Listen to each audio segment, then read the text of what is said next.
West ইন্ডিজের বিপক্ষে one day সিরিজের দল ঘোষণা করেছে বাংলাদেশ ক্রিকেট বোর্ড।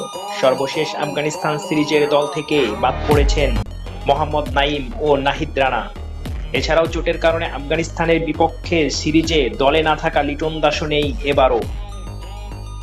দলে ফিরেছেন ভিসা জটিলতায় আফগানিস্তানের বিপক্ষে খেলতে সংযুক্ত আরব আমিরাতে যেতে না পারা সৌম্য সরকার।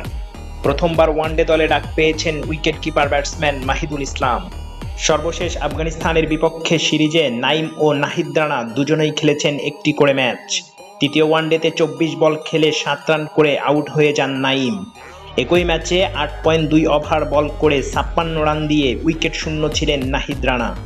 দলে ফেরা সৌম্য সরকার এবছরের ফেব্রুয়ারিতে সর্বশেষ ওয়ানডে খেলেছিলেন। 10 বছরের ক্যারিয়ারে 76 ওয়ানডেতে 2198 রান করেছেন সৌম্য সরকার। নতুন মুখ মাহিদুল ইসলাম একটি টেস্ট খেলেছেন। লিস্ট এ ক্রিকেটে 96টি ম্যাচ খেলে 4টি সেঞ্চুরিতে 44.53 গড়ে 3429 রান করেছেন মাহিদুল ইসলাম। 18 অক্টোবর সিরিজের প্রথম ওয়ানডেতে মুখোমুখি হবে ওয়েস্ট ইন্ডিজ ও বাংলাদেশ ক্রিকেট দল।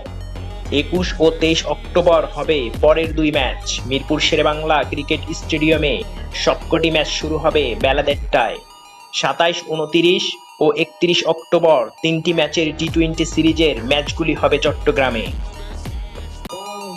চ্যানেলটি সাবস্ক্রাইব করে সাপোর্ট করবেন।